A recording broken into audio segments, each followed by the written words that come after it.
our positions today with Christ Jesus. Position change because of Christ.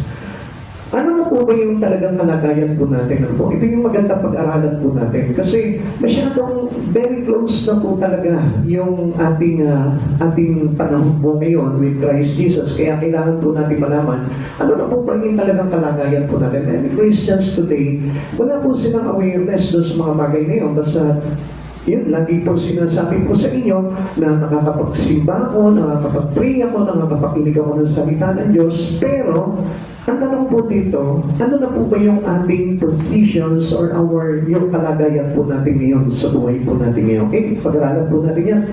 Ulitin po sa inyo yung kanina binasa po natin sa 1 John chapter 3, verse 1 to 3. Isipin ninyo kung gaano kalaki ang pag-ibig sa atin ng Ama, tinatawag niya tayo mga anak ng Diyos.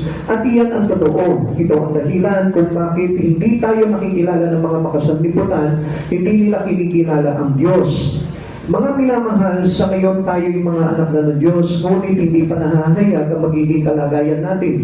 Gayunman, alam natin sa pagpalito muli ni Kristo, tayo'y matutulad sa Kanya, sapagkat makikita natin siya sa Kanyang likas na kalagayan. Kaya sino mang may pag-asa sa Kanya ay nagpapakalinis tulad ni Kristo, siya'y malinis. Now, ito po yung parang pinapakita sa atin dito sa book of the 1 John. So, pinapakita po sa atin dito yung kalagayan po natin. Napakabuti po ng Panginoon bilang mananampalataya sa Kanya. Tayo po ay tinuring na po mga anak ng ating Panginoon. Hindi po ba napakalaki ng pag-iibig ng Diyos po sa atin? Kaya lang, dapat po sa ating paghihintay po sa Kanya, dapat po na ipinamumuhay natin yung pamumuhay na nakaayon sa ating Panginoon sa Kristo na. So, ibig sabihin po niyan, tayo nagpapakalinis na sa buhay na ito para pag kumarap tayo sa Panginoon, magiging malinis po tayo sa harapan ng Diyos at walang kapintasan. Ngayon mga kapatid sa Panginoon, ito po yung sinasabi ko po sa inyo na the coming of Christ is near to come. Napakalapit na po. Kaya nga po, dapat na tayo'y mag-ayos ng sarili po natin. We need to be righteous. We need to be cleansed. We need to be holy. Because our God is holy God. At hindi po tayo mapapabilang dito kung tayo po'y hindi nagbago ng kalagayan. Amen. It is important to change our position. As human, as a man, or as a living one, kailangan po na may pagbabago po tayo. Hindi po yung pamagay na, kilala ko si Christ and then still the same with my past life. So, hindi po yun yung pagkakilala po natin talaga sa Panginoon. Okay, let's go into our topic for today. Position change because of Christ.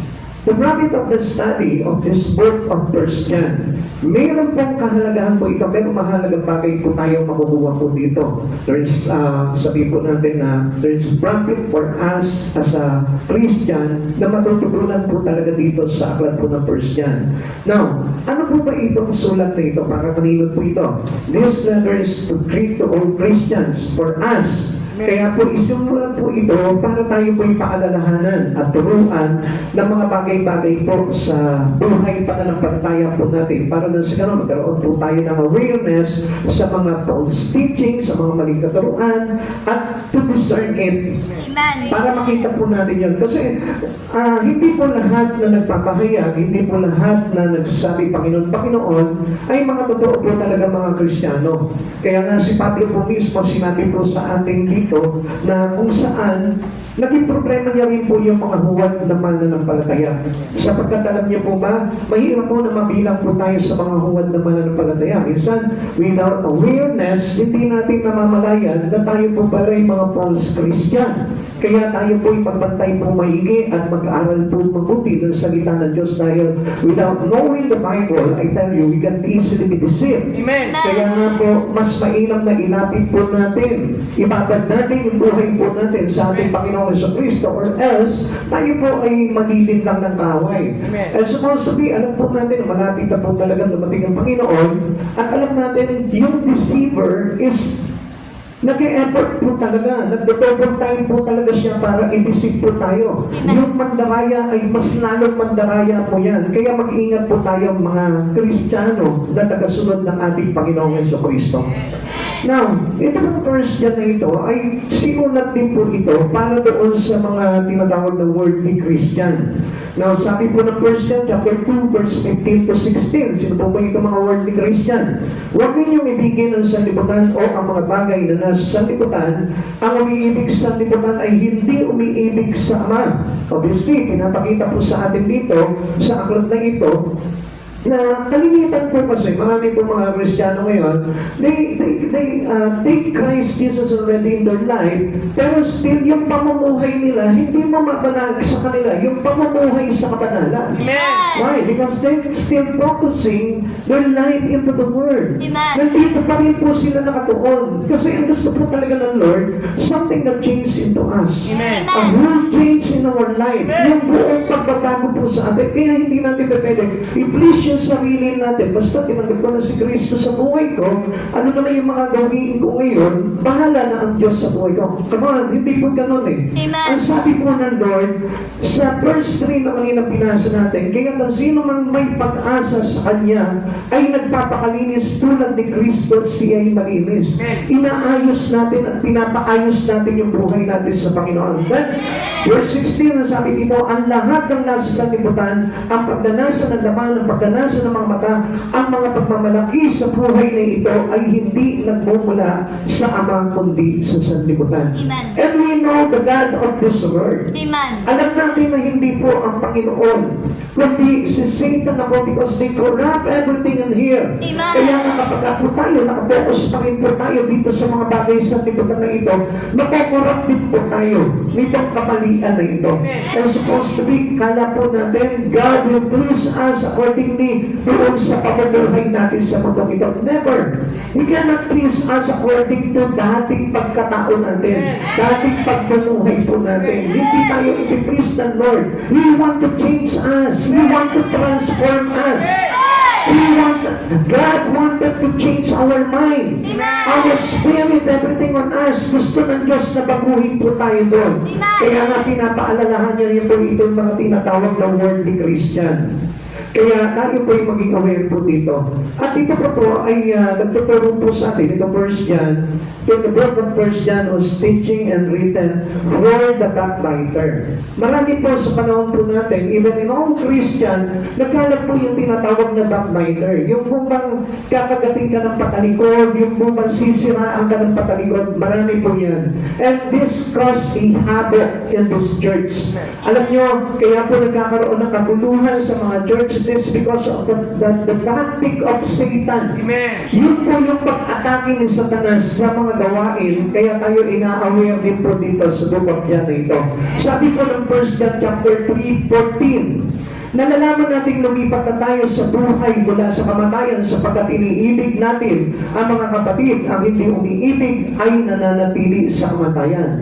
So, kailangan po tayo, as brother and sister in Christ, supposed to be dapat ma-emphasize po sa atin yung love for one another. Tinuturuan tayo ng pag-ibig sa ating mga kapatiran. Hindi pag-ibig sa sanlibutan, hindi pag-ibig sa mga bagay sa sanlibutan, hindi pag-ibig sa mga material na bagay, hindi pag-ibig sa salapi, kundi pag-ibig sa kapatiran. Kaya nga, tinuro sa atin ng Lord ng ating Panginoong Jesucristo sa kanyang mga alagad to love one another. Yung mayroon dapat tayong pag-ibig sapagkat ang hindi umiibig ay nananatili sa kamatayan. Ano sabi ko dito? Ang love for others is sin. And we know that sin, ang kabayaran po dito, for the wages of sin is death. Kaya nga po sinabi po dito na ang hindi umiibig sa kanyang kapatid ay mananatili sa kamatayan. Kaya nga, we must know how to love. Yung legit love ba? Yung totoong pag-ibig pa sa kapwa. Hindi po yung pagpapadalat-bunan na kapag nakaharap mo siya, love mo siya, pero pag nakakalikod na, unlove na. Hindi na love. Amen? So kaya nga sinasabi ko nga po sa inyo, kahit na nandun ka sa galit mo, sa poot mo, sa sama ng loob mo, still kailangan ma-emphasize pa rin sa atin yung love. Amen. Hindi yung galit na nagpropose po sa atin ng kasalanan. Amen? Amen. And then to the downfall. Isimulat din po itong 1 John sa mga punong-puno po ng pag-aalinlangan sa kanilang pagiging Kristiyano. No doubt about being saved. If we have just seen Jesus on ours, or if we encounter Jesus in our life, kailangan mawala na po yung ating doubt. Sabi po ng 1 John chapter 5 verse 12 to 13, kung ang anak ng Diyos ay nasa isang tao, mayroon siyang buhay na walang hanggan, ngunit kung wala sa kanya ang anak ng Diyos, ay wala siyang buhay na walang hanggan. Isinusulat ko ito sa inyo upang malaman ninyo na kayong sumasampalataya sa anak ng Diyos ay may buhay na walang hanggan. Now, ganito naman po kasimple po yan. Sino po ba yung pinapanahanan ng anak ng Diyos? There is a lot of things na we can see into a person na mayroon siyang taglay ng Espiritu ni Christ Jesus. Makikita mo yung bunga po nito at makikita mo yung kanyang resemblance to Christ Jesus. Makikita mo sa ugali, sa kilos, sa gawa, sa pamumuhay niya, makikita mo at kinalululanan po siya ng Panginoong Jesucristo. And this is how we know na hindi tayo magkakaroon ng doubt kung tayo po ay namumuhay according to Christ Jesus. Amen. Alam niyo mga kapatid sa Panginoon, sa pamumuhay at hindi lamang sa salita.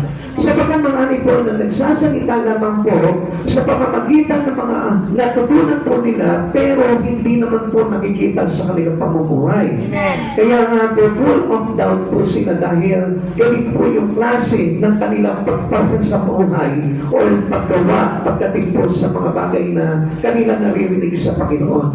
We don't only listen to the Word, but we apply it in our life. Amen. Para makita po nila na tayo po ay talagang kay Kristo at pinananahanan ng ating Panginoong Jesucristo. Kaya nga, ang isang tao pinananahanan ng ating Panginoong Jesucristo ay may buhay na walang hanggan. Because He is the way towards eternal life. At alam po natin yan mga kapatid sa Panginoon. Alam niyo, simple lamang po yan eh. Parang ganito lamang po yan eh. Paano malalaman halimbawa sa sarili ko o hindi ako magdadawat na ako po ay pinananahanan ng Espiritu ng ating Panginoong Jesucristo? Ganito lang yan. Halimbawa ngayon, nakikinig ka ng salita ng Diyos. Excuse me po. Halimbawa ngayon, nakikinig ka ng salita ng Diyos. Tingnan mo sa puso mo kung umaapaw yung kagalakan. Tingnan mo kung nabuboard ka, tingnan mo kung nananamlay ka, tingnan mo kung parang naiinip ka.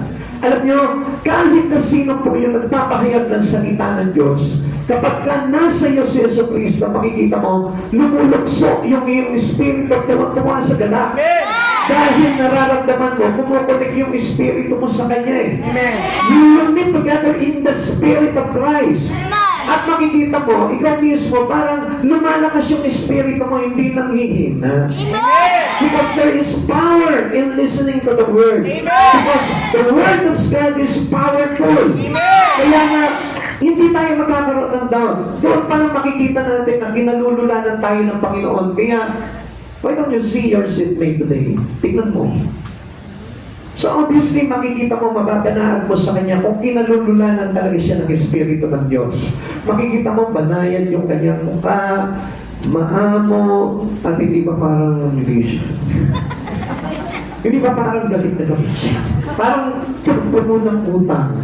Puno ng problema. Hindi po yung ganun makikita eh. Sabi ko nga po sa inyo, if we have Christ Jesus, namumuhay na tayo kay Kristo, yung mga problema po natin yan, hindi na maglalagay sa atin ang worry yan. Because you know God is the solutions for everything.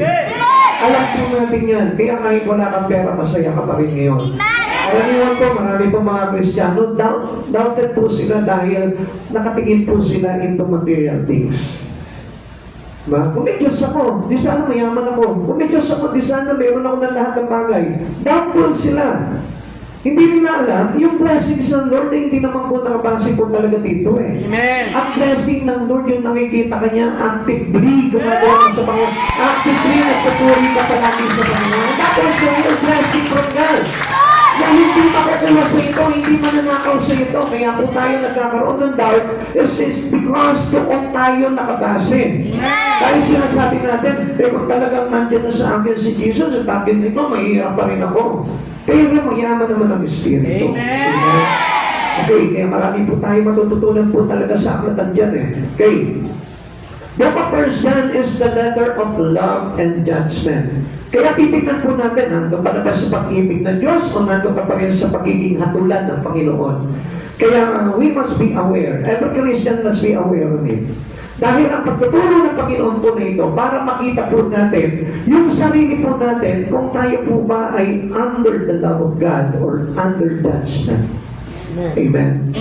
Because not all Christian are truly Christian to Christ Jesus. Hindi lahat ng mga katabi mo, halimbawa, katabi mo dyan, Kristiyano to, nakikinig ng salita to, meron din pong mga nagpapagkaptan.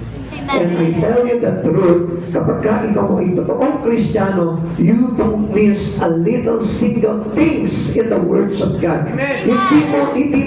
Hindi mo sasayangin yan. Hindi mo tutulugan yan. Hindi mo papaliwalain yan. Kundi lahat yan pumapasok sa puso mo kasi kalakasan yan. At yun yung nagbibigay sa atin ng buhay sa Panginoon. Kaya after the love of God, kapag tayo ay nakapasa ilalim na sa pag-ibig ng Diyos, tuwan-tuwa na po yan. Nakakita ka na po ba ng taong in love? Sino po dito yung nakakita na ng taong in love? Sino naman po dito yung nakakita na ng taong hinahatulan? Di ba? Halimbawa, nagkasala po siya, tapos makikita ko pinaparusahan. Sino nakakita na po dito? Lahat tayo nakakita na po ng ganyan eh. Pero ano po kayong common response po ng isang taong in love? Hindi po ba masaya? Para siyang lagi nasa cloud 9? Amen? Pero tignan mo po yung pinaparusahan, takot na takot po siya. Amen? At hindi mo mawari kung ano yung emotion niya eh. Kapag ka hinahatulan po siya. Kaya nga sabi po dito, Book of 1 John is the letter of love and judgment. Sabi po ng first one, nung kanina binasa natin, behold, what manner of love. Isipin na po ninyo kung gaano kalaki ang pag-ibig sa atin ng Ama. And then, sabi po ng 1 John chapter 5 verse 12, he that hath the Son hath life, and he that hath not the Son of God hath not life. So sa madaling salita, kapag ka nasa iyo si Jesus, puno-puno ng pag-ibig sa puso. At hindi na po tayo nahahatulan. Kaya nga yung pag-ibig natin sa kapatiran, pag-ibig natin sa gawain ng Diyos, pag-ibig natin sa lahat na in-offer sa atin ng Diyos, nandun po yan. Like for example, today, kanina naririnig ko sa MC, sabi niya po gano'n, we are called by God in this church. Tinawag tayo dito ng Diyos. And then, ibigin natin, mahalin natin yung mga bagay na yun. Pahalagahan natin yun because that was coming from the Lord. Tama po ba? Siyempre, pag galing sa Lord, iniingatan natin yan, minamahal natin yan. Amen. And that was the love. Amen. Hindi po mahal, mama, meron po kayong mahal. Tapos binigyan ka ng ganito. Tapos itatapon mo lang. Mahal mo ba yun? Kahit na po sabihin natin, bulok na cellphone yung ibigay sa iyo, pero dahil sa mahal mo yung nagbigay sa iyo, ita-treasure mo pa rin yan. Para sa pagpaningin mo, ganda-ganda naman ito ang cellphone na ito. Maganda pa sa iPhone 17 to eh. Kahit na-detach ang Panginoon, no, yung nagdipindot pa rin. Bakit? Kasi mahal mo yung nagbigay. Amen? Pero kapag halimbawa, kaaway mo yung nagbigay, kahit iPhone naman, ano talaga sa akin? Hindi ako makakabili ng iPhone. Kaya ko rin naman bumili nito ha. Di ba? Pagka hindi mo mahal yung nagbigay sa'yo. Pero pag mahal mo yung nagbigay sa'yo, lahat yan mamahalin mo. Amen. Kahit na yung biyenan mo, mamahalin mo yan. Kahit masungit palagi sa iyo yung biyenan mo. Amen? Amen? Pag nasa Lord ka, maging yung mga kapitbahay mo, mahal mo yan. Amen? Kahit na ginichismis ka yan, kahit sinisiraan ka yan, kahit ang tingin sa iyo yan ay wala kang kwentang tao, mahal mo pa rin yan because God loves us. Naramdaman natin, nakapasa ilalim tayo sa pag-ibig ng Diyos at tayo may kaligtasan. Amen? But ano, our position is being under the love of God or the judgment of God. Tignan nyo, kasi malapit na po talaga dumating ang Panginoon. Dapat nandun tayo, nakakover na tayo into the love of Jesus. Amen. Tignan na po natin yung ating mga position. Tayo po ba alam na po na namin yung kalagayan natin? Ikaw sa oras na ito, kung tatanungin ka, ano kaya yung kalagayan ko na? Natanong mo na po ba yan sa sarili mo habang ikaw nagpe-pray, nandun ka sa isang kwarto mo, tinanong mo, Lord, ano na po ba yung position ko ngayon? Is there something changed on me? Meron na ba akong pagbabago? Tingnan po natin, ano? The positions of Christians with God the Father. Ano ba yung kalagayan mo ngayon sa ating Panginoong Ama, sa ating Amang nasa langit? Tingnan nga po natin. Alam nyo, kapag nga po tayo nasa Lord na po, makikita natin yung tinatawag na unexplainable love of God. Yung hindi talaga maipaliwanag, yung hindi masukat na pag-ibig ng Diyos sa buhay po natin. Kanina narinig ko po sa mga testimony, sabi nila, kahit na ako po'y nagkukulang, nakakagawa ng hindi kalugod-lugod sa Panginoon, pero nararamdaman ko pa rin yung pagmamahal ng Diyos sa buhay ko. And that is real. Because God's love is unexplainable. Inibig niya tayo nung tayo'y makasalanan pa. Hindi niya tayo inibig tayo mabuti ka, hindi niya tayo inibig tayo mapagbigay ka, hindi tayo inibig ng Panginoon dahil wala kang kaaway. Inibig ka tayo nung tayo'y makasalanan pa dahil ayaw niya tayo mapahama. It is unexplainable. It is unconditional. Wala siyang hinihingi sa atin kundi sumampalataya lamang po tayo sa ating Panginoon.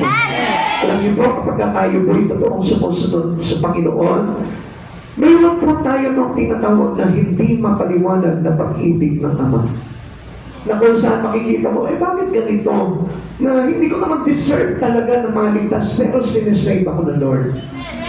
Actually, tamad na tamad ako mag-church eh. Pero makikita mo, nandun pa rin ang Lord. Amen. Parang hindi ka pa rin binibitawan ng Lord. Dito tula ka pa rin ng Lord. Sinisipa ka pa rin papunta sa church. Amen. Kahit na ayaw mo na eh. Kahit na iinis ka na eh. Pero gusto mo kung malaman mo, ang Diyos kahit kailan, hindi po tayo kinainisan. Amen. Lalo na kapag tayo po ay lumalapit sa Kanya. Huwag lang po tayong gagawa talaga ng kasalanan at mamumuhay dito. Dahil ang Diyos nabubuon talaga sa kasalanan. Amen. Amen. Kaya sabi niya po sa atin, He loved the sinner, but He hates the sin. Ayaw niya talaga yung isang tao talaga na nagtatakpisaw sa kasalanan. Amen. Pero kapag inamin mo sa Lord, sabi niya, if we confess it by your mouth, your sin, sabi niya gano'n, it is righteous and just. Amen. At hindi niya po tayo, kumbaga, bibiguin na patawarin dito sa mga kasalanan na ito. And that was an unexplainable love of the Father. Sabi po, 1 John chapter 3, verse 1, tignan ninyo kung gaano kalaki ang pag-ibig sa atin ng Ama. Tinatawag tayo mga anak ng Diyos at iyon ang totoo. Ang dahilan kung bakit hindi tayo nakikilala ng mga sanlibutan ay hindi nila kinikilala ang Diyos. Sabi po dito, tinatawag tayo mga anak ng Diyos at iyon nga ang totoo. Hindi niyo po ba nakikita yon? We don't deserve to be a child to God. Amen. Dahil alam po natin yung pagkukulang po natin eh. But yet still, pinatunayan sa atin ng Panginoon, tinawag niya tayong anak. Amen. Doon pa lang hindi na natin ma-explain po yun. Hindi natin mapaliwanag. Ako, ito katulad kong ito. Alam niyo, kung babalikan ko lang po yung ating pamumuhay po nung araw, sabihin ko, bakit ako nakatayo dito sa harapan ninyo? Teka, magkakusin nga, ako ba yung pinakamasama sa inyo dito eh? Ako nga yung kumbaga parang ang daming nagawang kasalanan sa Lord, then still, nandito ako nagpapahayag ng salita ng Diyos. Samantalang ikaw, ang bait-bait mo, nakaupo ka lang dyan. Amen, hindi ko yan. Ako po mismo, nagtataka ako, sabi ko, Lord, ba't ako? Pero sabi ng Lord sa akin, hindi ka paniki eh. Tao ka eh. Hindi ka pala. Tao. Diba? Hindi na intindihan ng iba. Oh. Kasi hindi yata kayo masaya ngayon. Masaya po ba kayo? Kasi yung unang maging seryoso po kayo dahil baka pag naging seryoso po kayo, makatulog po kayo dyan sa upuan ninyo. Okay. Sabi ko sa Lord, bakit ako, Lord? Hindi panigi ako. Ha? Sabi ko, bakit ako yan? Bakit ako? Samantalang ang sama-sama kong tao nung nakilala mo ako, Lord. Nung kinatagpo mo ako, Lord, nasa akin lahat ng kasalanan. Pero bakit ako ngayon nakatayo dito? Samantalang dami ko nakikita dito, mukha naman mabait. Amen? Kanina nga, nagulat nga po ako dito. All praise to God. Kasi nakaupo lamang po ako doon sa likuran. Biglang may makita brother. Tapos, bless ako. Sabi ko, Lord, thank you. Ang bait talaga ng Panginoon. Hindi ko deserve, pero ang pagpapala ng Lord nandun. It is unexplainable love of God. Actually, alam niyo mga kapatid sa Panginoon, kung marirealize mo lang bakit ka nandito ngayon, pag-ibig ng Diyos yan eh. Yung tipong hopeless ka na, wala ka ng pag-asa, di ba? Yung akala mo, pinapalo-palo ka ng Diyos, yung pala yung pinararamdam niya pala sa iyo yung pag-ibig niya. Amen. Kaya nga po, mapapansin lamang po natin, buti ng Diyos talaga eh. Amen. Kasi kung hindi mabuti ang Diyos, wala na tayo. Wipe out na tayo po dito sa mundo na ito.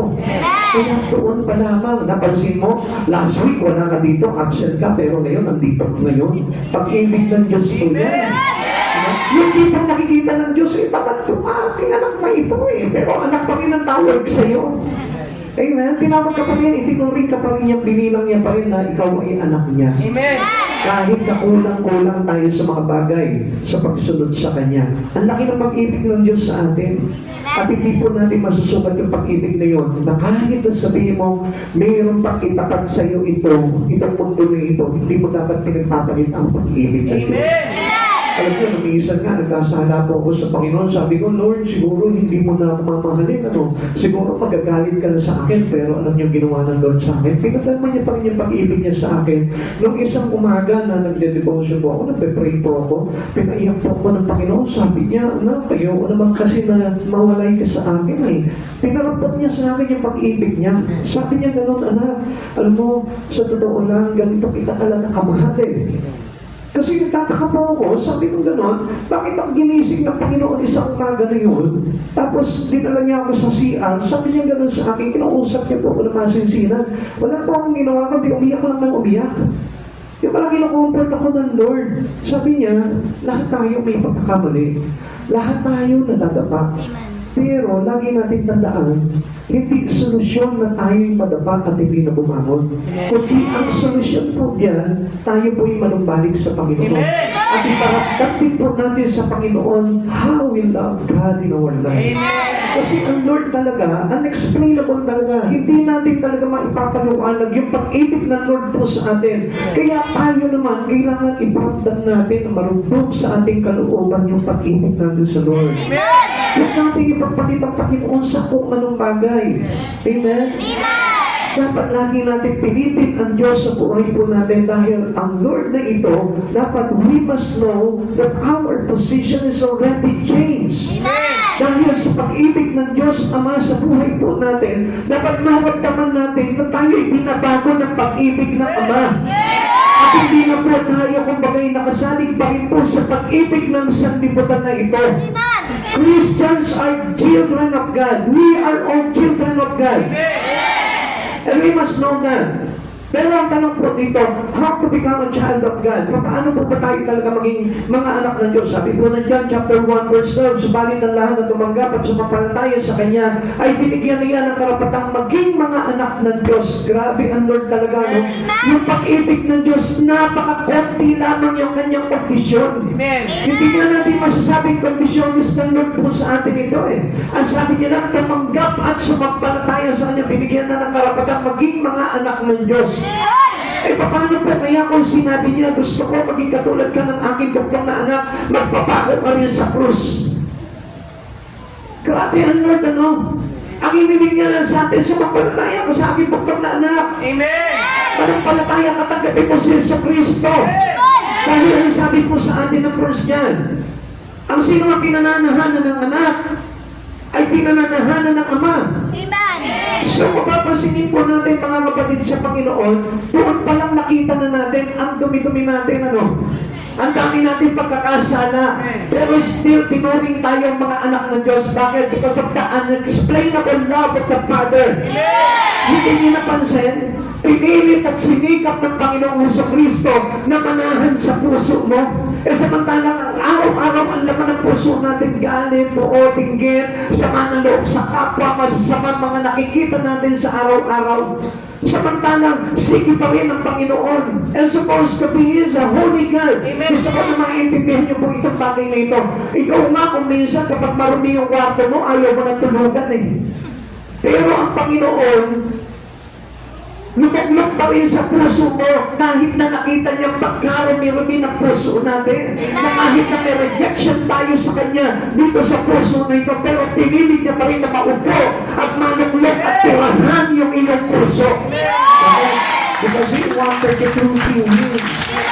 Gusto ng Diyos na mawintak kanya Gusto ng Diyos talaga mapagtagumpayan kanya dahil gusto niya talagang ituring kanyang anak. Amen. And we are joined here with Christ. Pag tinanggap natin si Kristo sa buhay natin, kaisa na po tayo sa tatanggap po ng mga pinamana sa Kanya ng aming Ama. Now, tignan po natin sa Romans chapter 8, verse 16 to 17.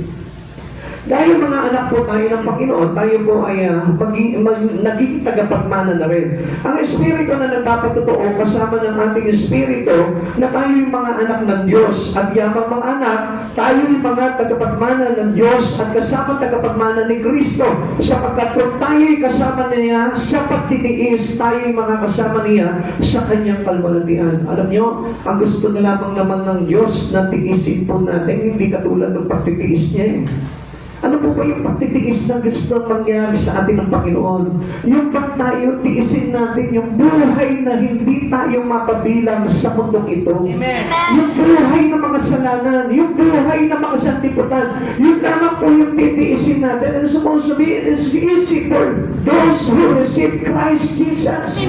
Madali lamang po yung para sa mga totoo tumanggap sa Panginoon. It is easy to be separated from this world. It is easy to live out all their sin. Amen. Kaya-kaya mong iwasan yan. Kaya-kaya mong bakasin yan. Kung talagang totoong tinanggap mo siya sa Kristo sa buhay mo, kaya mo talagang ibigit yung buhay mo sa Panginoon. At kaya mo na iwanan lahat ng mga bagay na nagkukos sa iyo ng paglayo mo kay sa Kristo. At alam mo, yung lamang po, ganun lamang kasimple yung pagtitiis na yun na gustong mangyari sa atin ng Lord. And the rest, ano mangyayari po sa atin? We are joined heirs with Christ Jesus. Magiging kasama tayo ni Jesus na tagapagmana ng lahat ng ipinangako. As Christians, God's love for us is permanent.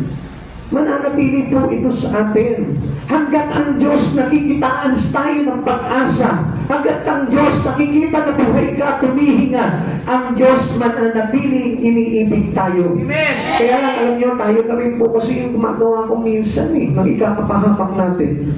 And supposed to be, alam nyo, the grace of God is there for every one of us.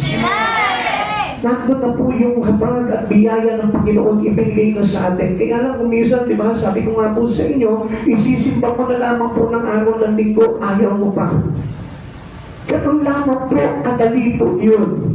Yung magkaroon ka ng simbadya, yung magkaroon ka ng interest and willingness to get all the things that given for you by God, to you by God. Yung tanggapin mo lahat yung ino-offer sa iyo ng Panginoon. Huwag yung offer ng sanlibutan. Kaya malimit na sinasabi po sa atin bilang mga Kristyano, do not love this world or even things in the world. Kasi mas pinipili po yung pag-ibig sa sanlibutan kaysa pag-ibig sa Diyos. Kaya nga as a Christian, God's love for us is permanent because of Jesus Christ. Kung hindi po natin tatanggapin si Yesu Cristo, hindi mananatili sa atin yung pag-ibig na yun. Amen. Na kung saan, alam nyo, lahat po tayo dito puno at umaapaw yung pag-ibig ni Kristo. Because the love of God endures forever. Yung pag-ibig ng Diyos and His mercy, lagi pong mananatili po sa atin yan habang buhay. Kaya tingnan niyo po ito. Kapag ka nakalulan sa puso mo, pakinggan niyo po mabuti po ito. Maganda po ito. Kapag si Kristo ay tinanggap mo sa puso mo, you accept truly Jesus into your heart. Alam niyo po ba na hindi ka na mawawalay po sa Panginoon? It is not because that you wanted to. Hindi dahil gusto mo kundi gusto ng Lord na hindi ka mawalay. Kaya nga ang sabi po ni Pablo po dito sa Romans chapter 8 verse 38 to 39, sapagkat natitiyak kung walang makapaghihiwalay sa atin sa kanyang pag-ibig, kahit ang kamatayan o ang buhay, ang mga anghel o ang mga pamunuan o ang mga kapangyarihan, ang kasalukuyan o ang hinaharap, ang kataasan o kalaliman, o alinman nila lang ay hindi makapaghiwalay sa atin sa pag-ibig ng Diyos na ipinakaloob sa atin sa pamamagitan ni Kristo Jesus na ating Panginoon. Tignan niyo po ito. Kaya kay Pablo, nung na-receive niya yung tinatawag na unexplainable love of God, his position is changed. Nagbago. Dati mahal niya yung pagiging pariseyo niya. Dati mahal niya yung kanyang katungkulan. Dati mahal niya yung kanyang pagiging kilala. Yung pagiging pinuno. Pero nung na-receive niya si Jesus, doon sa Damascus Road, ano po nangyari po dito? Suddenly it changed his position. Nabago yung kalagayan niya sa buhay. At anong ginawa niya? Itinuring niya kalugihan ang lahat ng bagay. Is willing to lose hold for their possession. And whatever possession, binitawan niya yun dahil alam niya, sabi niya dito, sapagkat natitiyak kung walang makapaghiwalay sa kanya sa pag-ibig ng Diyos. Kasi alam ni Pablo na itong mga bagay nito, pwede ako maihiwalay nito eh. Amen. Itong kasikatan na ito, itong pamumuno ito, pwede akong ihiwalay nito sa pag-ibig ng Diyos. Kaya anong ginawa niya? Iluso mo. Binitawan niya yun. Hindi niya pinili to love this world or even things that in the world. But then we find out that it is truly we need to love Jesus. Amen. Yung mahalaga si Jesus, yung mahal po natin sa buhay natin. Alam niyo mga kapatid sa Panginoon, paano kaya kung tayo yung si Pablo sa panahon na po natin yun? Halimbawa, meron ka palaking pera sa bangko. Tapos sinabi ng Lord, ipamigay mo yung lahat ng pera mong yan. At piliin mo kung paglingkuran. Spend your whole life from me. Gagawin mo kaya yun? Hindi po ba napakahirap, ano? Pero ang totoong umiibig sa Panginoon, madali lang po yun. Amen. Dahil ang talagang totoong umiibig sa Panginoon, nakakakilala ng lubos sa ating Panginoon Jesucristo. But if you don't know Christ Jesus truly in your heart, ay talagang hindi mo pipiliin siya. Kaya nga maraming tao hindi pinipili ang pag-ibig ng Diyos. Mas iba po yung kanilang pinipili sa buhay nito. Kaya nga po, malimit, makikita po natin eh. Dahil sa trabaho, nawawala sa Panginoon. Dahil sa mga activities niya, sa pang-araw-araw, nawawala sa Panginoon. Hindi makagawa sa Panginoon. And I tell you the truth, hindi ka umiibig sa Panginoon. Sapagkat ang totoong umiibig sa Panginoon, kahit na anong mang bagay na ito na humarang sa iyo, hindi mo ipapapalit ang pag-ibig mo katulad ni Pablo. Sabi niya, hindi ako wala pag-iiwalay sa atin sa kanyang pag-ibig kahit ang kamatayan o buhay. Amen. It is major things that can hit our life. Amen. Kahit na sa bingit ng kamatayan, hindi mo ipagpapalit ang Panginoon. Amen. Why? Because He is our resurrection. Kapag mahal mo ang Diyos, alam mo kung sino siya. Amen. At hindi mo pagpapalit ito sa kayamanan because you know that God is our treasure. Siya po yung kayamanan natin sa buhay na ito. And we will not compare it into the treasure of this world. At yun po yung dapat na malaman po natin eh. Makita natin na talagang kung talagang mahal mo ang Panginoon, you must know Him very well. Kinalangin mo ng todo ang Panginoon sa buhay mo para makilala mo kung talagang umiibig ka sa Kanya. Amen. Our position as a Christians with God the Father, clothed in Christ's righteousness. Tingnan niyo po yan ha. Di ba, kung minsan tayo, kailangan tayo yung mag-provide ng ating damit. Ano po? Di ba? Kung minsan, kapag halimbawa, ako wala na akong malasot ng damit, punta nga ako ng ukay-ukay, punta nga ako ng mall, bibili ako ng damit ko, maghahanap ako sa sarili ko, pero ang Diyos, siya pa ang namili sa iyo. Pero ang ating Ama, siya po yung nagsuot mismo dito sa iyo. And that was robe. It is not a clean robe, but the righteousness of Jesus. Yun yung ipinalaban niya sa iyo. Yun yung ikinoffer niya sa iyo. Dahil nakita niya yung karumihan mo, pero anong ginawa niya? Ipinababa niya dito itong damit na ito para ibalot sa iyo. Isuot sa iyong karumihan. Kaya ano nangyari po dito? Tingnan niyo po itong robe na ito. Nung isinuot po sa atin ito, narumihan po yung robe na yun. Pero ang ginawa po ng Jesus, nilaban niya yun. And through the cross, anong ginawa niya? Pinasan niya lahat, kinuha niya lahat ng ating mga kasalanan. At kasamang naipako sa krus yung ating mga kasalanan. And then, nung palinis na po yung robe na yun, palinis ka na rin, tsaka niya ikinover sa'yo lifetime. Hindi niya na gustong matanggal pa sa iyo. Pero tingnan mo mga kapatid sa Panginoon, tayo po ba iniingatan po natin yung robe of righteousness na yun? Iniingatan po ba natin, iniibig po natin, minamahal natin, pinapahalagahan po ba natin yung tinatawag na cloth in Christ's righteousness? Pahalagahan po natin yung mga kapatid sa Panginoon dahil ito yung tinuturo po sa atin that our position must be changed accordingly into the righteousness of God.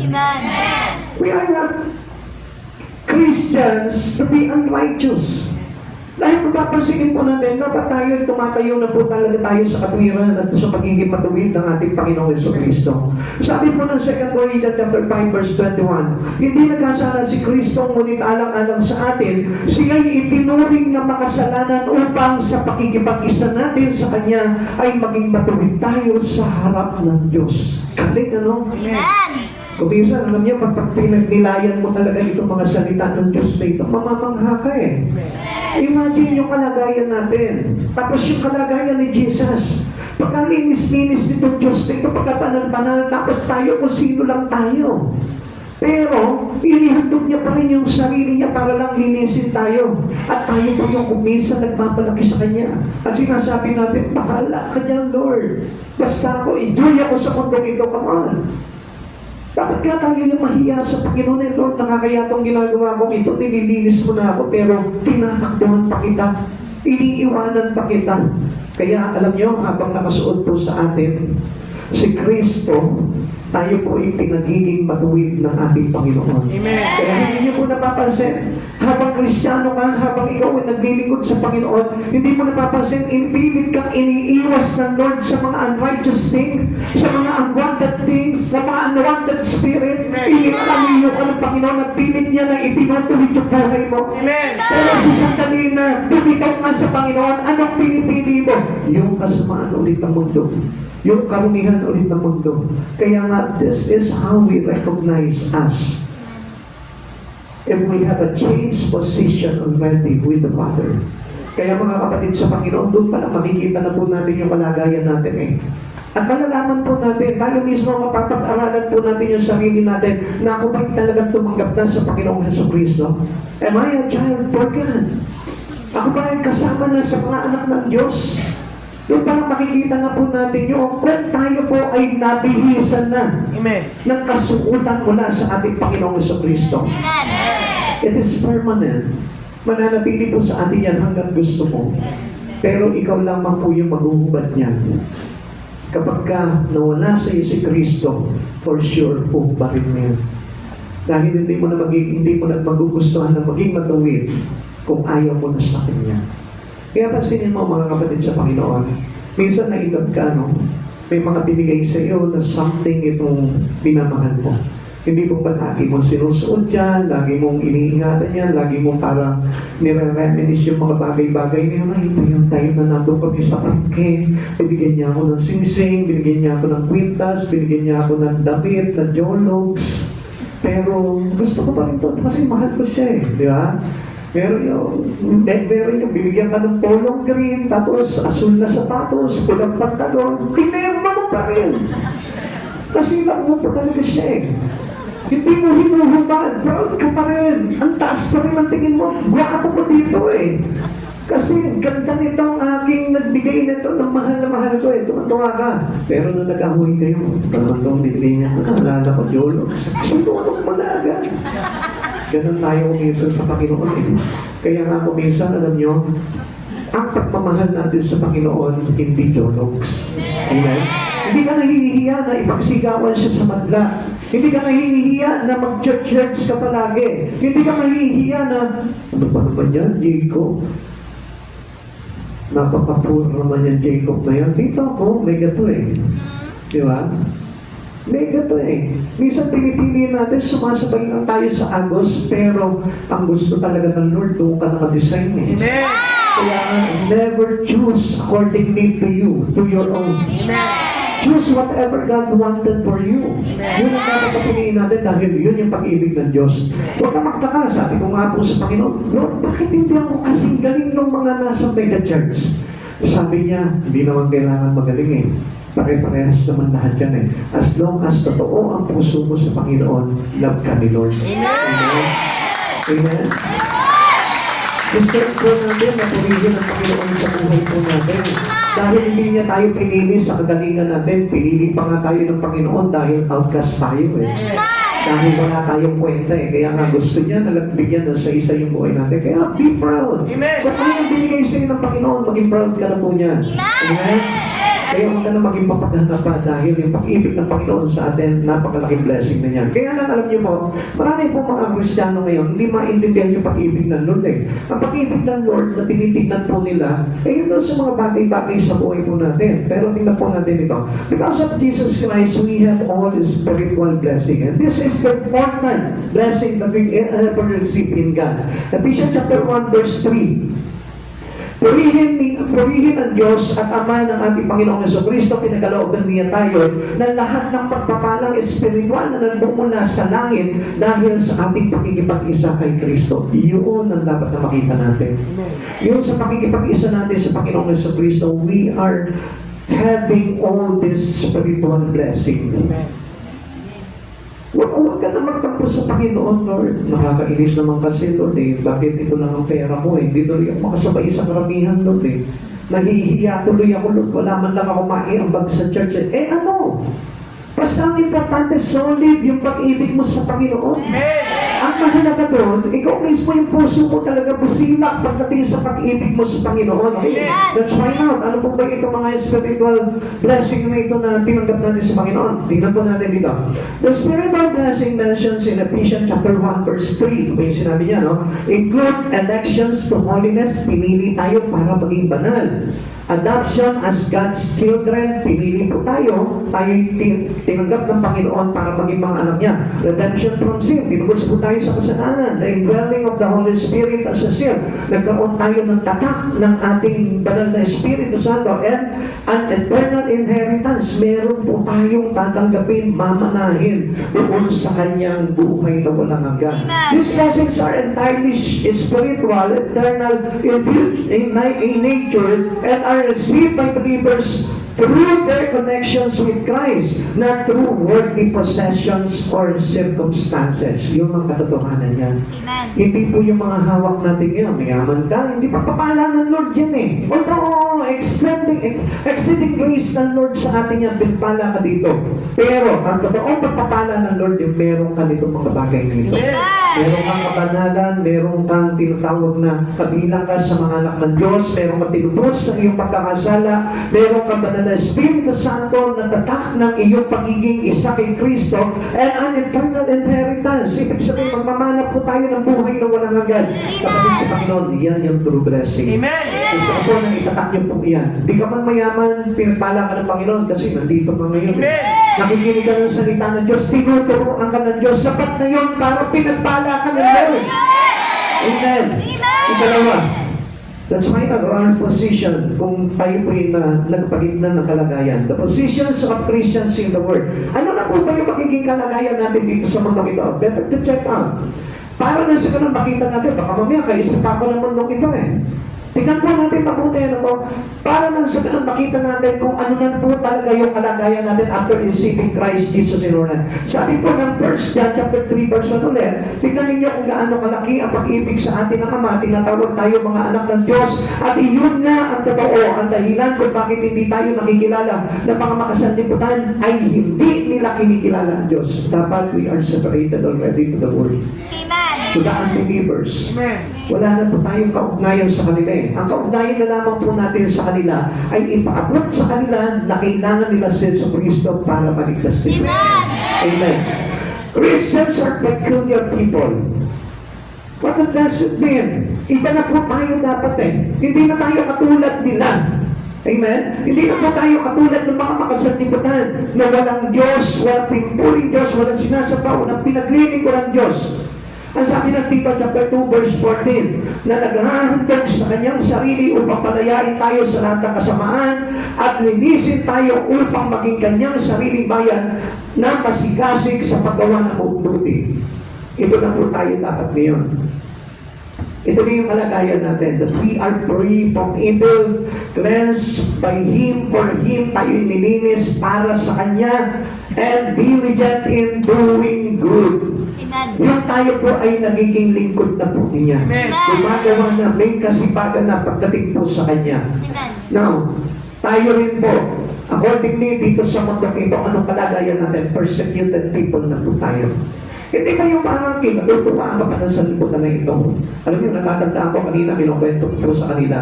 Dati meron po ako mga best friend. Meron po ako mga kaibigan po mula sa pagkabata po. Tuwa-tuwa kami sa isa't isa. Parang gano'n na lang po kami, parang kami magkakapatid. Pero nung time, nung tinanggap ko si Kristo, pero ayaw naman nila tanggapin. Nagkahiwa-hiwalay kami ng landas. Why? Because we are different already with them. If they don't want to choose Jesus, pero ikaw tinanggap mo si Jesus, Malaki na po ang pagkakaiba po nun. Amen. At hindi na po kayo magkakaroon ng pagkakasundo nun.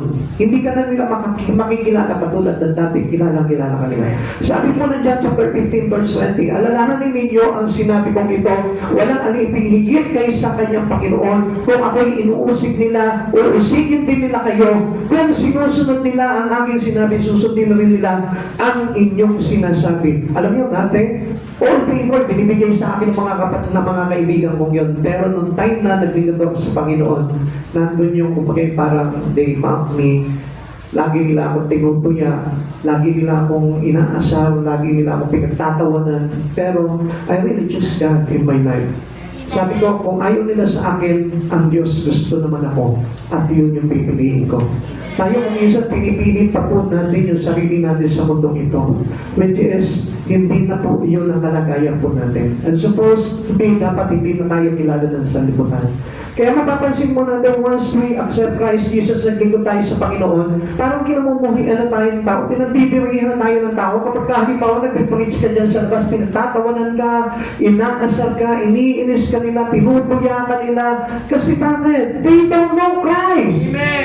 Tayo kilala natin si Kristo eh. Kaya proud tayo na ipahayag yung salita ni Kristo at sino naman pinagtatawanan nila yun. And we understand what their situation is. Pero dapat maintindihan mo, yung kalagayan natin ay hindi nakatulad po ng dati. Dati tayo yung nagtatawa eh. Dati tayo yung kumbaga parang umuusig. Tayo yung nangungutya doon sa mga naglilingkod sa Panginoon. Tatandaan ko po yung kapatid ko po nung araw. Wala pa po ako sa Panginoon. Anong ginagawa ko? Sabi ko, huwag mo akong idamay dyan sa mga kabaliwan mo. Bahala ka, ikaw na lang dyan. Pero nung time na nakakilala ko sa Panginoon, sabi ko, hindi pala baliw ang kapatid ko. Ako pala yung baliw.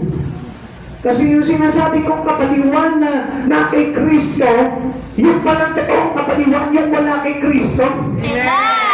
Ang kabaliwan pala yung hindi mo inuuna ang Diyos sa buhay mo. Dahil may pangako ang Panginoon sa atin, if you seek Him with all your heart. Pag inuna mo ang Panginoon sa buhay mo, ang sabi niya, itadagdag niya sa iyo lahat ng iyong kailangan. At alam niyo kung ano yung priority ng Lord na ibigay sa iyo, yung spiritual blessing. Tagapagmana ka na agad doon sa kanyang kalangitan. Kaya even though we are persecuted, ano sabi po sa atin ng Bible? Mapalad yung mga inuusig sapagkat kakamtan nila ang kaharian. Mga kapatid sa Panginoon, hindi po ba napakaganda po yung mga bagay na yun? Na kung ang Panginoon mismo inuusig, ibig sabihin ng kabilang ka sa pagtitiis. At kapag kabilang tayo sa pagtitiis ni Hesus Kristo, ang sabi, tayo din po'y maluluwalhati pagdating ng araw. Amen. We are separate people. Tayo po ay hiwalay na po talaga sa mga taong makasanlibutan. Hiwalay na po tayo doon sa mga ungodly, unbeliever. Amen. Kaya nga tayo po'y gumagawa ng paraan para sila ay madala po natin sa Panginoon eh. Amen. Pero hindi tayo nakikipag-isa sa kanila dahil mali yung kanilang ginagawa at hindi nila alam yung kanilang ginagawa. Kundi tayo nakikipag-isa sa kanila para ituwid at idala sila sa Panginoon. So, 2 Corinthians chapter 6 verse 17, kaya't lumayo kayo sa kanila, humiwalay kayo sa kanila, sabi ng Panginoon, iwasan ninyo ang anumang marumi at tatanggapin ko kayo. Ang Diyos po nagsabi po sa atin yan. Ito po ay sinabi po sa atin na kapag tayo po mismo umiwas sa mga marumi, umiwas sa pagkakasala, tayo po tatanggapin ng Diyos. Kaya na po tayo, bilang tayo ay mga position change in Christ, tayo po ay nabago na, accordingly, hindi na po tayo yung katulad ng mga worldly people. Amen? Amen. Maging kumisa nga, dapat tinitignan po natin, kinetik natin yung mga sinusunod natin eh. Minsan marami pa po ako nakikita mga Kristiyano. Napaka-sexy pa po ng dating po nila. Amen? Amen. So, ibig sabihin, hindi pa rin po tayo separated with the Word. Kaisa pa rin po tayo ng mundo. Pag ni-receive mo na si Jesus sa buhay mo, dapat our position must be changed. Amen. Magbabago na po yung kalagayan natin. Anong sabi pa po dito ng 2 Corinthians chapter 6:14? Huwag kayong makisama sa mga di sumasampalataya na para bang kapareho ninyo sila. Maaari ba magsama ang katwiran at ang katlikuan o kaya ang liwanag ang kadiliman? Minsan pinipilit natin sila Hindi ba na, hindi ko naman ginagawa yung kanilang ginagawa But I tell you the truth. Magiging kayo sa kanila sa kasama nilang ginagawa. And this is God reminding His people, their children, na kung tayo po'y magkikiisa po doon sa mga hindi mananampalataya, maaari po tayong maapektuhan. Amen. The sign of life, a new creator. Ano po ba yung makikita po natin? The natural moments of growth, nakikita na po natin dito yung parang, di ba, sa araw-araw makikita mo, lumalago ka na sa Espiritu ni Cristo. Ang dami mo ng mga natututo ng mga bagay na tinuturo ng Panginoon. The worthy crowd ought to drop you. Ano gagawin sa iyo ng mga tao sa mundo? Hindi ka na nila kikilalanin. Para sa kanila, outcast ka. Pero sa Panginoon, ikaw yung napaka-espesyal. Amen? Kaya nga makikita po natin dito, patuloy po tayo nababago pagdating sa Panginoon. Kaya nga, check this out. Tingnan po natin, as a Christian, kung talaga nabago po yung kalagayan natin, dapat may nababago na po sa atin. Dapat continuously, day by day, we are changing glory to glory. Nababago po tayo. Tingnan mo yung dating parang pag-uugali mo, may nabago na po ba dyan? Yung dating sistema mo sa pamumuhay, may nabago na po ba dyan? Doon sa mga pakikinig mo ng mga awitin, may nabago na po ba dyan? Sa pag-aaral mo, may nabago na po ba dyan? Tignan po natin yung mga bagay niyon. Dahil doon makikita po natin yung tandaan na tayo po ay bago na. Amen? And last, tingnan po natin yung position po natin. Positions of the Christian in the future. Ano po kaya yung magiging kalagayan po natin in the near future? Sabi po ng 1 John chapter 3 verse 2, mga pinamahal, mga anak na kayo ng Diyos ngayon, ngunit hindi pa nahahayag ang magiging kalagayan natin. Ngunit alam natin sa pagdating ni Kristo, tayo'y magiging katulad niya sapagkat makikita natin kung sino talaga siya. Ganda ng mga preparation na ginagawa sa atin ng birthday. Imagine that tayo na pagkarumi natin, ang sama-sama natin pagdating ng araw dahil sa ating pananatili sa Panginoon, magiging kalarawan natin ang Panginoon. To be Christ like. Ang hirap mangyari nun kung sa sarili lamang po natin. Kung iisipin natin, Lord, naglilingkod na nga ako sa iyo, pero puro sablay pa yung ginagawa ko Kaya tingnan po natin mga kapatid sa Panginoon. Only, kapag tayo po naglilingkod sa Panginoon, enjoy everything in the Lord. Enjoy the Spirit of God. Enjoy the presence of God. Kasi yun yung nangyayari po doon. Sa pakikinig mo ng salita ng Diyos, sa pagpapray mo, sa pag-aaral mo ng Bible, sa pag-aaral mo ng salita ng Diyos, may nagbabago po sa buhay po natin. Kaya nga, we have to be obedient. Yung matuto po tayo sumunod sa lahat ng bagay, makikita mo pagdating ng araw, Lord, ito na ako. Katulad mo na ako ngayon. Alam nyo, ang hirap imagine yung isang katulad natin magiging katulad ni Kristo. Pero yun ang sinabi po sa atin tayo'y magiging katulad niya sapagkat makikita natin kung sino talaga siya. Amen. What a great promise. Amen. Kung i-imagine mo, ako, na dati, wala namang kakwenta-kwenta yung buhay ko. Pansin mo mga kapatid sa Panginoon, yung mga pinagagawa ko dito sa buhay na ito. Tapos suddenly, dahil naging tapat ka sa Diyos, natuto kang sumunod sa Diyos, biglang magiging katulad ka ng ating Panginoong Jesucristo. Ako nga yung dating kaaway ng church Ako nga yung dating disobedient sa church Pero dahil sa pakikipag-isa ko sa Panginoon, naging katulad ako niya. Amen. Ganun lamang po yan Kung natatandaan mo nung araw, di ba isa ka doon sa mga umuusik sa mga taong mananampalataya. Naaalala mo yun? Isa nakakapagbitaw ka pa ng pansamang salita. Tapos suddenly, in the future, makikita mo dahil naglingkod ka na sa Kanya, tinanggap mo na siya, nag-aaral ka ng salita niya, pinaglingkuran mo siya, nakita mo yung sarili mo na dati, ikaw yung pinakamasama sa pamilya niyo. Ikaw yung black sheep. Ikaw yung walang ginawa sa araw-araw, puro kasalanan. Ikaw yung namumuhay sa kasalanan. Ikaw yung namumuhay sa mali. Tapos nung natutunan mo lang yung daan ng ating Panginoon sa Kristo, biglang in the future, sabi niya gano'n, magiging katulad ka niya. Alam mo, mga kapatid sa Panginoon, hindi ko na-imagine na magkamal ako dito sa mundong ito. Hindi ko na-imagine na mayaman ako. Hindi ko na-imagine na puno ako ng mga bagay sa mundong ito. Sabi ko sa Lord, sapat na yung Christ likeness. Amen. Dahil yun yung kasapatan talaga ng buhay po natin. Amen. Kung nakikita mo na walang halaga itong ginagawa mo, sabi ko nga po sa inyo, ito yung pinakamahalagang ginawa natin sa buong isang linggo.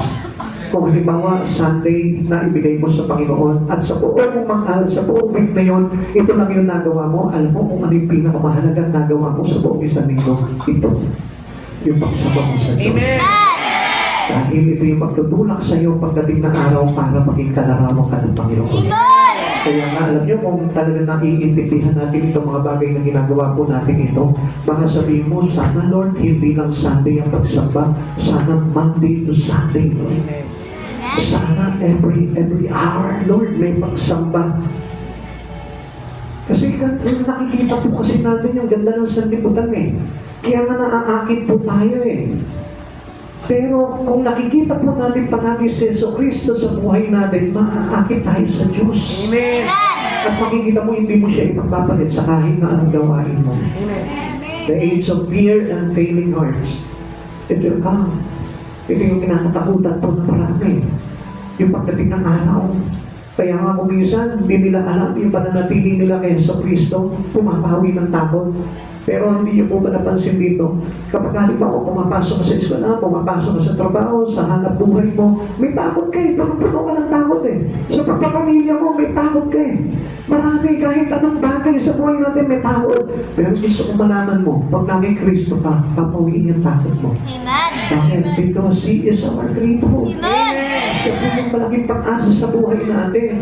Sa trabaho, baka mamaya tanggalin ka sa trabaho, baka mamaya bumaba pa yung sweldo mo, baka mamaya hindi ka pa sweldohin, wala kang bonus na tatakot ka. Sa pag-aaral, baka mag-fail ka, baka mamaya hindi ka makagraduate. Natatakot ka sa pamilya mo, baka yung mga anak mo hindi mo makapag-aaral, hindi mo matustusan yung kailangan nila, kaya ikaw naman, bigay todo ka sa pagtatrabaho. Pero may takot ka pa rin. Pero hindi mo napansin, sa Lord, puno-puno ng pag-asa. Kasi ayaw niya na matakot ka eh. Amen. Kaya nga pinupuno ka ng pananampalataya kay Kristo na kahit na dumadaan ka sa mga pagsubok, ano sabi niya sa iyo? You still know that I am God. Manatili ka lang dahil dapat na makita ko na ako ang Diyos mo. Kaya nga kapatid sa Panginoon, if you want to take all the fear into your heart, take Christ Jesus. Baguhin mo yung kalagayan mo.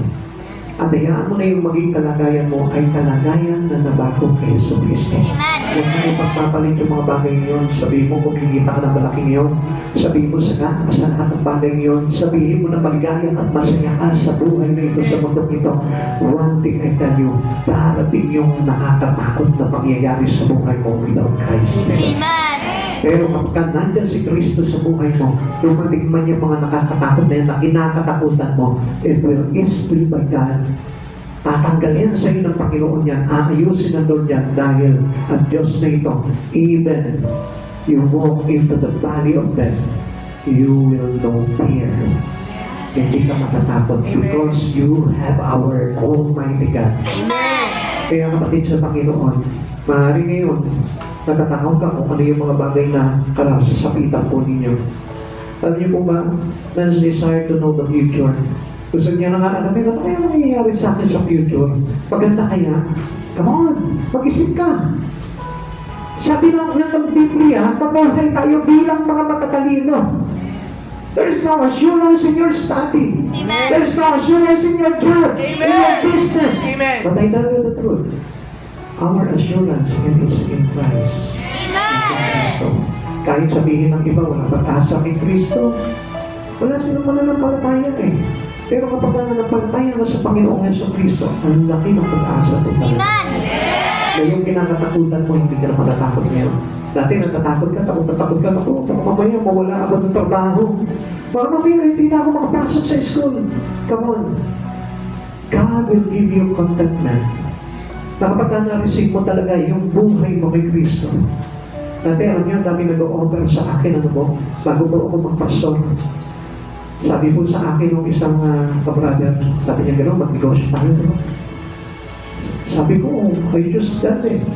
Tinawag ako ng Panginoon kasi gusto niya. May pangaral po ang salita ng Diyos.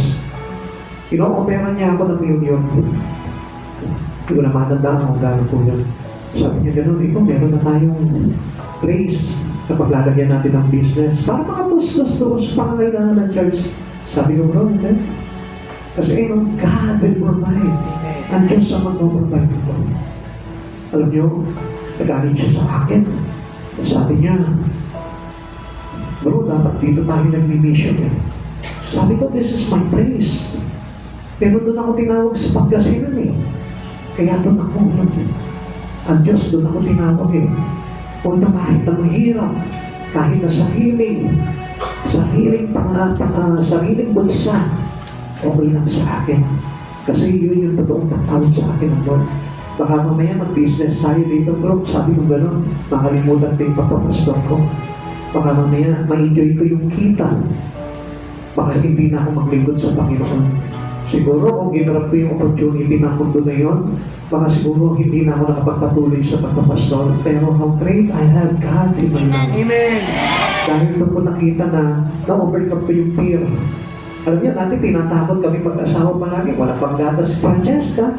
Wala kami pang ulam. Sabi ko nga po sa inyo, ulam lang natin yung bangus.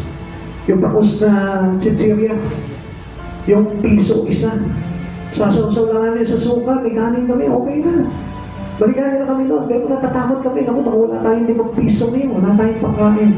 Pero alam niyo, pinakita ng Lord that our little contentment, kapag tayo'y nabago sa kalagayan, si Kristo. Amen.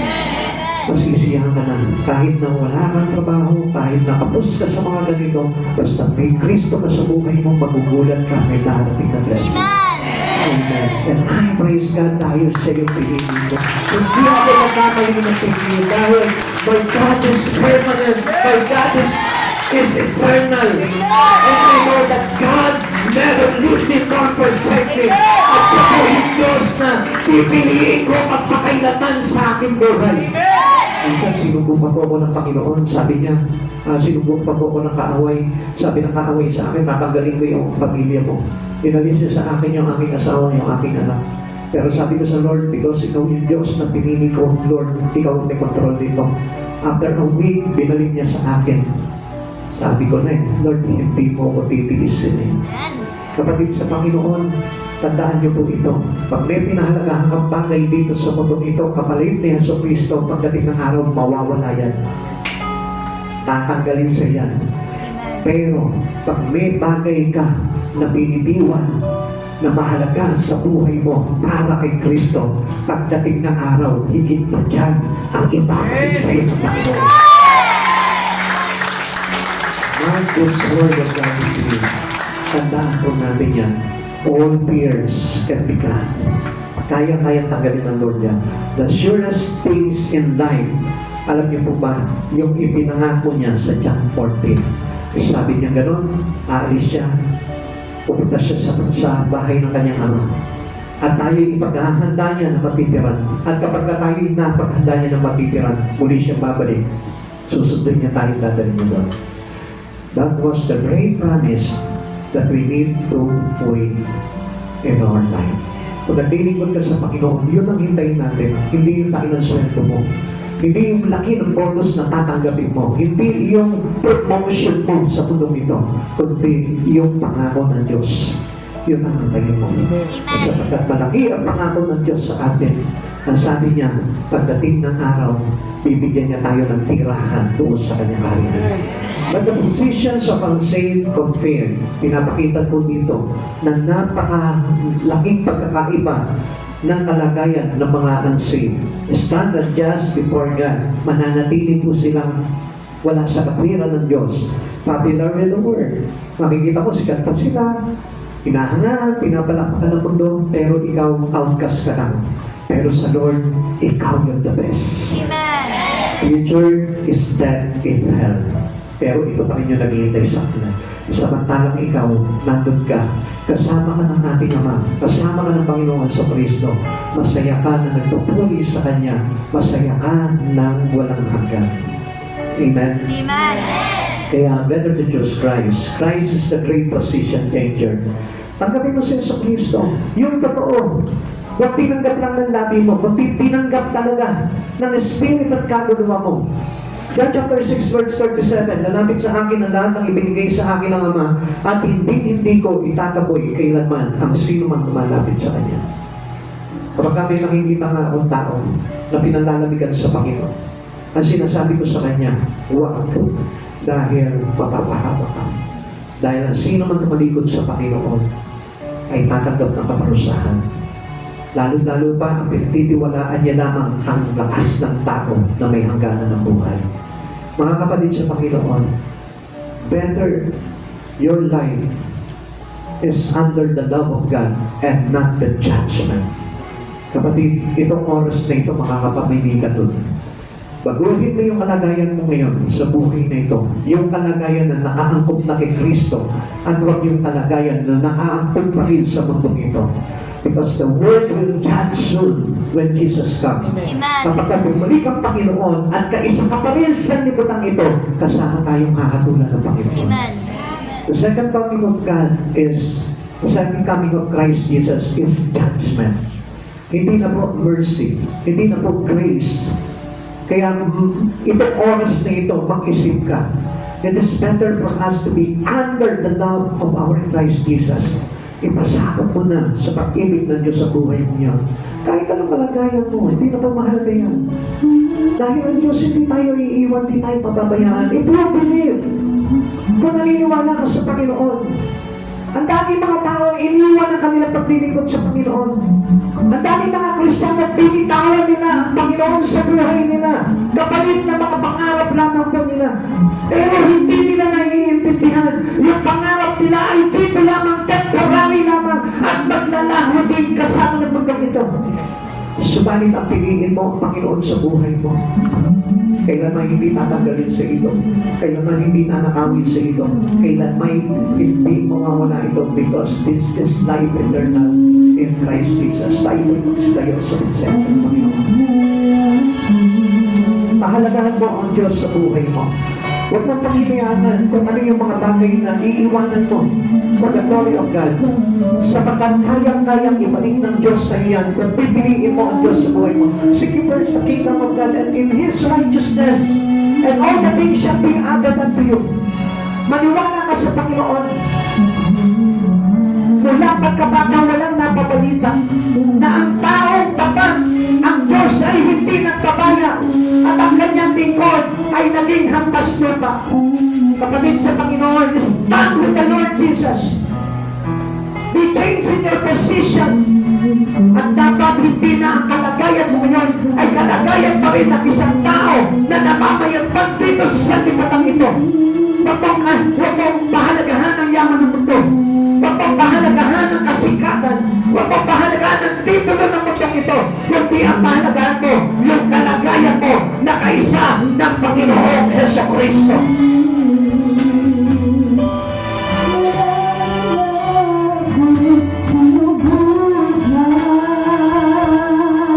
Gusto mong mawala yung takot sa puso mo. Gusto mong mawala yung pangamba. Gusto mong mawala yung alalahanin. Take Jesus. Pagdating mo si Jesucristo, at gawin mo ilagay yung iyong kalagayan sa Kanya. Maraming tao, maraming Kristiyano hindi maintindihan ng mga bagay na ito. Subalit ngayon, sinasabi sa iyo ng Panginoon, huwag kang hinayang sa mga bagay na mawawala sa isang mundong ito. Ang pahalagaan mo, ang panginayangan mo, yung mawala pa ang buhay mo kay Jesucristo. Because there is only way towards the Father in heaven. It is Jesus, the way, the truth, and the life. Kapatid sa Panginoon, pag-isipan mo ngayon, hindi kailangan ng isang Kristiyano ang yaman ng sanlibutan. What is the profit of man gaining the whole world but loses his own soul?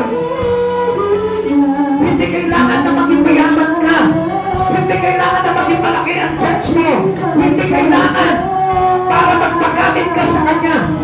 Pati kahit na maliit ang church mo, if you really wanted to be a part of Christ Jesus, not the redemption, papagamit mo ang buhay mo.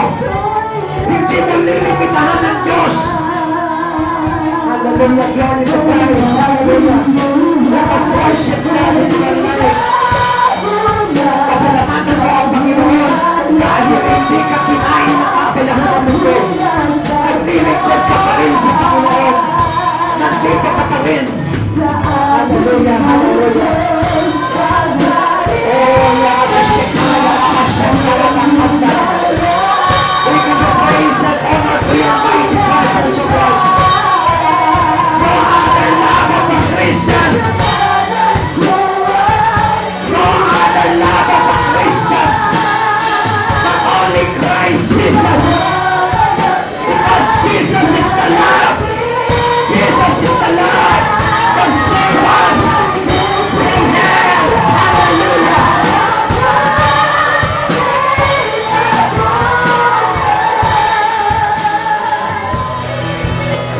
Meron po akong nais na share po sa inyo. Meron pong isang kapatid sa Panginoon na kung saan pinagmamalaki niya that his life evolving his life into a big church. Sabi ko pa, paano mo may pagmamalaki yung sarili mong yan? Kung inilagay ka ng Diyos dito sa church na ito para gamitin, subalit hindi mo pinapagamit yung buhay mo, sa tingin mo malulugod sa iyo, Panginoon. Alam niyo, mga kapatid sa Panginoon, kung bakit po sinasabi ito sa inyo? Minsan kasi, we choose our own way. Pinipili natin yung sarili natin daan. Hindi yung daan na kung saan nililid sa atin ng Panginoon. At sa kahuli-hulihan, kapahamakan yung naghihintay sa atin. Alam niyo, katulad po nung kinukwento ko po sa inyo, kung nasilaw lamang po ako doon sa offer ng isang kapatid po namin noon sa pananampalataya, baka siguro itong panahon na ito wala na ako sa kanya.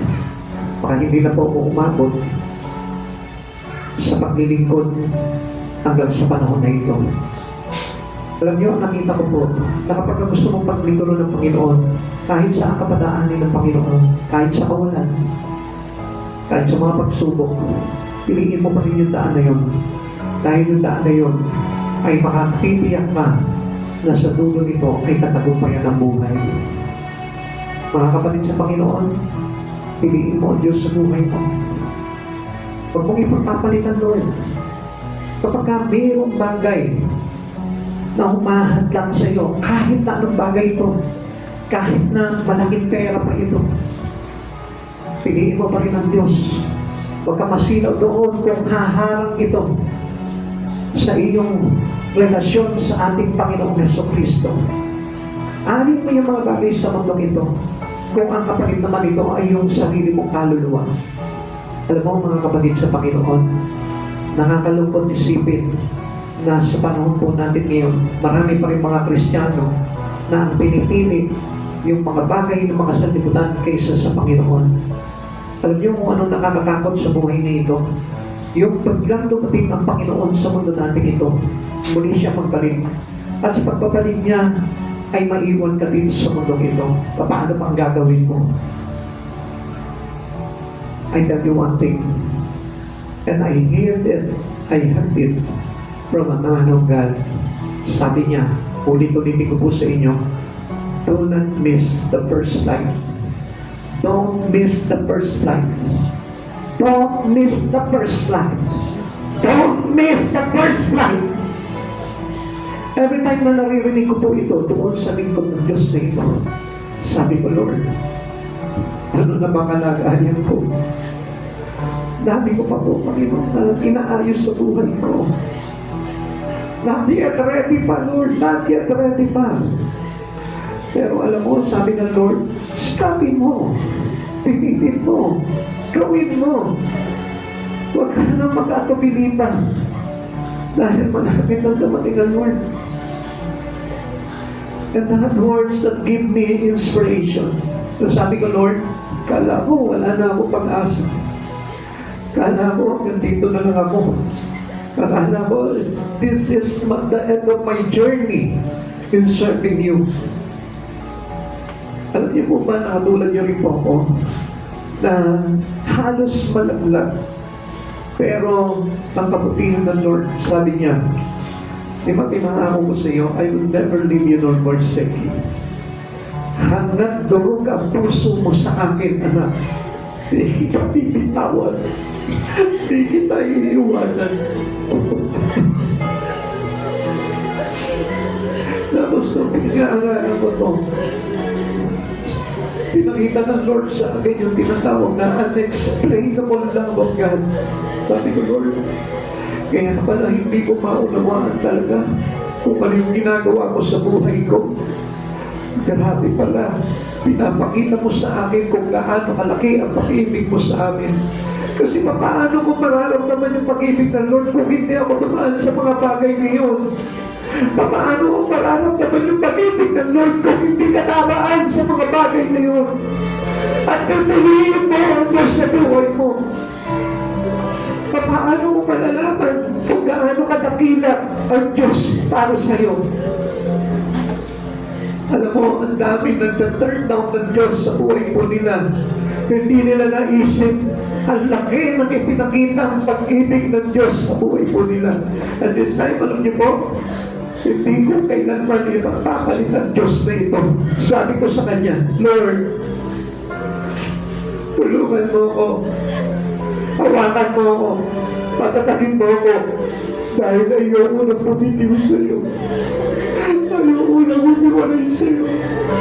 Isipin ko pa lang na rapture. Pinapalikan lahat ng pananampalataya. Tapos ikaw maiiwan ka dito sa lugar na ito. Hindi mo ba yun yung napakalaking nakakatakot na mangyari? Ngayon isipin mo, sa laki ng pag-ibig ng Diyos na ito nagpapaalala sa iyo. Sa laki ng pag-ibig ng Diyos na ito para sa iyo. Nire-remind ka niya. Sinasabi niya sa iyo, anak, hindi ko gusto maiwan ka sa pagdong ito. Hindi ko gusto na maiwan ka na mamiss mo yung first flight. Kaya nga nandito ka ngayon eh. Akala mo ba ikaw yung hindi mo bibitiw sa Lord? Ang Lord yung hindi mo bibitiw sa iyo. Ang Lord yung nakakapit sa iyo. Ang Lord yung lumalaban para sa iyo. Ipaglaban mo ang Diyos. Ilaban mo si Yesu Cristo. Ilaban mo ang pag-ibig ng Diyos sa buhay mo. Change your position according to Christ.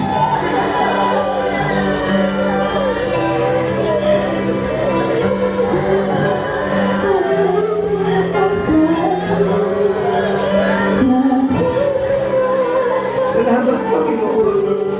Salamat, di mo kami pinabayaan. Alam mo yung bawat pagkukulang namin sa iyo, Lord. Bilang magkakapatid dito sa church na ito, Lord. Pero kahit minsan, God, hindi mo kami ni-reject. Pinawag mo pa rin kami. Pinagdali mo pa rin kami, Panginoon. Dahil sa kabilang pag-ibig mo sa bawat tao, Lord.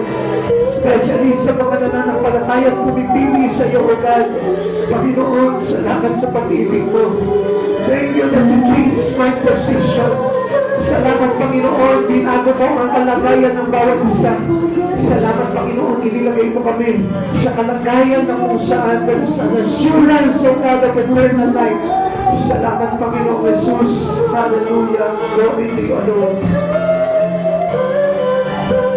Sa oras nito, kapatid, gusto ko na malaman mo sa kinatagayuan mo ngayon. May sinasabi sa iyo ang Panginoon. Intindihin ko lamang siya sa oras na ito. Just focus your ears into the voice of the Lord today. Makikinig mo kung ano yung sinasabi niya sa iyo at itinatagubilin niya sa iyo para maging matapat ka sa iyong relasyon kay Yesu Cristo. Pakinggan mo siya. Deeply into your ears, there is the audible voice of the Father. There is the audible voice of Jesus that whispering into your ears right now. Pakinggan mo yung bulong ng Panginoon na may sinasabi sa iyo. na may sinasabi sa'yo para manatili ka, para maging matatag ka, para ikaw ay hindi mawala sa Kanya.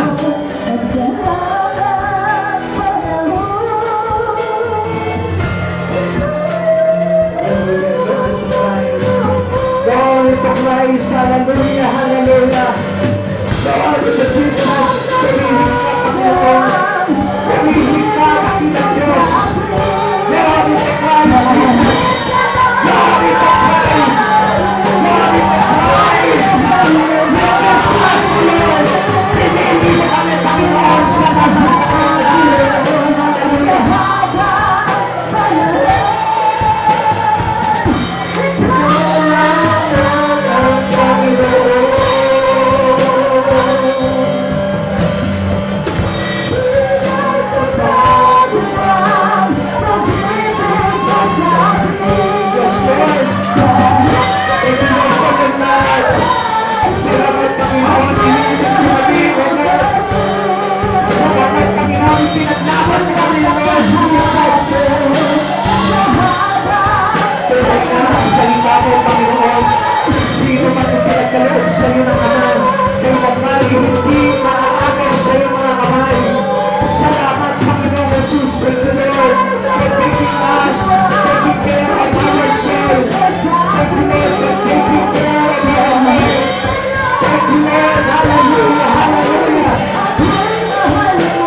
Nagpapasalamat po kami sa biyaya kung bakit po kami, Panginoon, nakakapanatili sa iyo ay dahil sa iyong pag-ibig, Lord, na hindi masukat, Panginoon, ang pag-ibig mo sa amin. Hindi patawaran, Panginoon, ang iyong kadakilaan. Panginoon, nagpapasalamat po kami, Panginoon. Di ba namin maunawaan, Panginoon, kung gaano ang kalaki ang pag-ibig na ito, Lord. Isang bagay lamang ang naunawaan namin, O God. Di mo kami kailanman iniwan, ipinabayaan sa buhay nito upang kami mapahaba. Panginoon, ipinagsanggalan mo kami sa lahat ng mga pagsubok na ito, Lord. Ipinagtanggol mo kami sa kamay ng mga kaaway. At hindi mo kami hinayaan, Panginoon, na sakmalin, Panginoon, ng kaaway sa aming kahinaan. Panginoon, maraming salamat po, Lord. Thank you for this people, O God, na dinala mo sa church na ito, Lord. Maraming salamat po sa iyo, God. At hayaan mo, Panginoon, na habang sa aming pamumuhay sa mundong ito, Lord, ikaw pa rin yung Diyos na pipiliin namin magpakailanman, O God. Pagpalain mo bawat isa, O God, accordingly sa kalooban mo, Panginoon Jesus, at huwag mo po silang hahayaan, Panginoon, na patuloy po na maagaw ng kaaway, O God. Lord, turuan mo po kami mamili ng tama. Turuan mo po kami piliin ka, Panginoon. At turuan mo po kami na mabago ang aming kalagayan, O God. Kung kami man po, Panginoon, ay nasa sanlibutan pa, Lord, hayaan mo, nadali mo po kami, Panginoon. Ang aming kalagayan sa iyo, Panginoon, ang mahalaga. Panginoon, maraming salamat po at sa pag-uwi po namin sa aming mga tahanan, O God. Maluhati mo kami ihatid, Panginoon, sa aming mga tahanan at sa aming mga pupuntahan pa. At hayaan mo makauwi kami maluwalhati, Panginoon, na kasama ang kaligtasan mula sa iyo, Panginoon Jesus. Samahan mo po kami ng libo-libong mandirigma mong anghel sa langit, O Lord, na siya magbabantay sa bawat daan po namin at maging sa aming pang-araw-araw na buhay, O God. Ikaw ang Diyos, Panginoon, na patuloy na maglilid sa amin. Pagpalain mo po ang bawat isa sa iksigligdigan ng maabaw na pagpapala, O Lord, especially pagpapala sa Espiritu, Panginoon, sapagkat napakahalaga, Panginoon, ang mga bagay nito upang kami makapasok sa buhay na walang hanggan. Maraming salamat po, Lord. Pagpalain mo po ang church nito, Lord, at hayaan mo magpaakyat ka pa po na maraming kaluluwa, Panginoon, na tatanggap sa iyo, maglilingkod sa iyo na buong katapatan, O God, at magpapagamit sa iyo hanggang sa buhay na walang hanggan. Maraming salamat po, Lord. Hayaan mo na ikaw yung Diyos na patuloy na pagliwanag sa buhay po namin hanggang sa iyong pagparito, Lord. Maramdaman mo po kaming malinis, maramdaman mo kaming matuwid, maramdaman mo kaming buhay at masipag sa mga bagay na pinagagawa mo, Lord. Salamat po, Panginoong Jesus. Muli po, O God, sa iyo po namin ibinabalik ang lahat ng papuri at karangalan sa tanging pangalan mo po lamang in Jesus' name. Amen. Amen. God bless you all po. Pagpalain po kayo ng ating Panginoong Jesus.